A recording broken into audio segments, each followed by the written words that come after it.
বোনের সাথে ঝগড়া করি বলে মা এভাবে ঘর থেকে বের করে দেবে এটা আমরা ভাবতেই পারিনি। তাই ঘর ছাড়া দুই বোন এখন রাস্তায় হাঁটি করছি। নমস্কার বন্ধুরা, আমি ঝুমুর তোমাদের মাঝে আরেকটি নতুন ভিডিও নিয়ে হাজির হয়ে গেলাম। তাই মায়ের বাধ্য সন্তান হয়ে দুই বোনে ঘর থেকে বেরিয়ে পড়লাম। দেখা যাক কোথায় গিয়ে পৌঁছাই। আজকের যে জামাটা আমি পরেছি এই জামাটা আমাকে বৌদি গিফট করেছে, ভীষণ সুন্দর হয়েছে। থ্যাংক ইউ বৌদি। কিছুটা দূর যেতেই পড়লো লাইটিং আর প্যান্ডেল, কারণ হচ্ছে এখানে হবে পৌষ কালী মায়ের পুজো। হাঁটতে হাঁটতে পৌঁছে গেলাম স্টেশনে এসে টিকিট কেটে দুই বোনে এবার দাঁড়িয়ে পড়লাম ট্রেন ধরার উদ্দেশ্যে। আমি ব্যাগে নিয়েছি মোবাইল আর পার্স, তাই মোবাইল আর পার্সটা হাতে নিয়ে নিলাম, কারণ কিছুক্ষণ বাদেই মনে হয় আমার হাত থেকে মোবাইল কিংবা পার্স হয়তোবা হারিয়ে গেছে। সেই মনের ভ্রান্তি ভাবনাটাকে দূর করার জন্যই হাতে নিয়ে নিলাম এবার মোবাইল আর পার্স। এদিকে ট্রেনও চলে আসলো। এবার আমরা যাব চাকদা। আজকে হাট বসেছে, তাই দুই বোনে যাব, ঘুরে আসবো। যদি কিছু পছন্দ হয় দু বোনের তাহলে অবশ্যই কেনাকাটিও করব। শুধু দুই বোন মিলেই কেন ঘুরবো, তাই ভাবলাম তোমাদেরকেও সাথে নিয়ে পুরো হাটটাকেই ঘুরে দেখাবো। তাই যেমন ভাবনা তেমন কাজ, তোমাদের সাথে নিয়েই চলে আসলাম। চাকদা স্টেশনে নেমেই চলে গেলাম হাটের ভিতরে।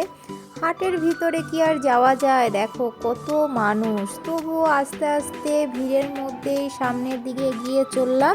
চলো তাহলে ভিতরের দিকে দেখা যাক কি কি দোকান নিয়ে বসেছে সবাই।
পা দিয়ে চলে যাচ্ছে।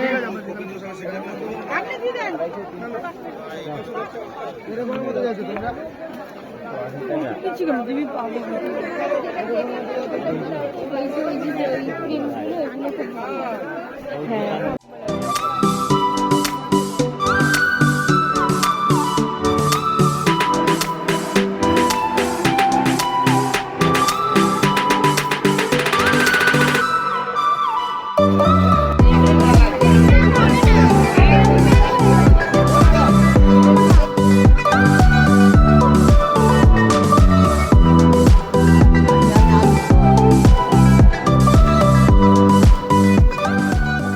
প্রায় 1 থেকে 1.5 ঘন্টা দুই বোনে হাটে ঘুরে ঘুরে কিছুই পেলাম না, তাই ভাবলাম এবার চল ফুচকা খাবো।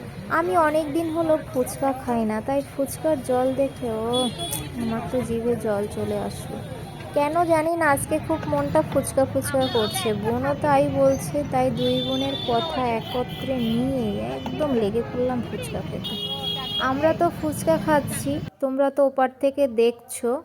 এই যে মাখা আলু সাথে টক জল, এই জল দেখে যদি তোমরা নিজেদেরকে সামলাতে না পারো তার দায়ভার কিন্তু একান্তই তোমাদের। ফুচকা খেয়ে চলে আসলাম স্টেশনের প্রকৃতি কি যে সুন্দর। সাথে একটু ক্লান্ত ছিল, কিন্তু যখন এই ফুলের দোকানটি দেখতে পেলাম ক্লান্ত যেন নিমিষেই দূর হয়ে গেল। মনে হলো শান্তি ফিরে পেলাম।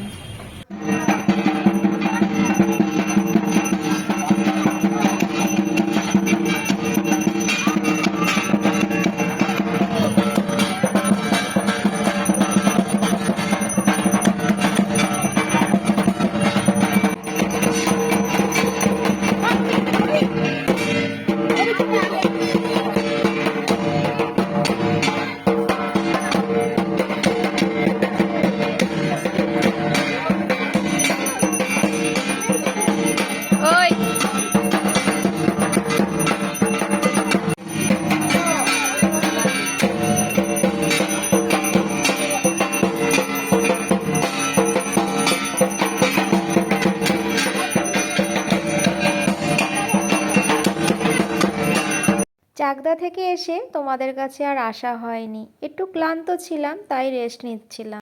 সকালবেলা চাকদা যাওয়ার সময় তোমাদের প্যান্ডেল দেখিয়েছিলাম, বলেছিলাম পৌষকালী মায়ের পুজো হবে। সেখানে গিয়ে সন্ধ্যের সময় কিছুক্ষণ মাকে তোমাদেরকে তো দেখিয়ে দিলাম, দর্শন করিয়ে দিয়েছি। আমরাও সকলে বসে পূজা দেখে তারপরে প্রসাদ নিয়ে বাড়ি চলে আসলাম। হাত মুখ ধুয়ে ঘরে এসে প্রথমেই বিছানাটাও ঠিক করে দিচ্ছি, ছেলে শুয়ে পড়বে, তারপরে আমি ফ্রেশ হয়ে, ফ্রেশ বলতে চুলটা বেঁধে নিয়ে ড্রেসটা চেঞ্জ করে আমিও শুয়ে পড়ব। আজকের ভিডিওটা এখানেই আমি এন্ড করব। তোমরা সকলেই খুব ভালো থেকো, সুস্থ থেকো। আর ভিডিওটি ভালো লাগলে অবশ্যই কমেন্ট লাইক করো, আমার খুব ভালো লাগবে। তাহলে সবাইকে টাটা, বাই বাই।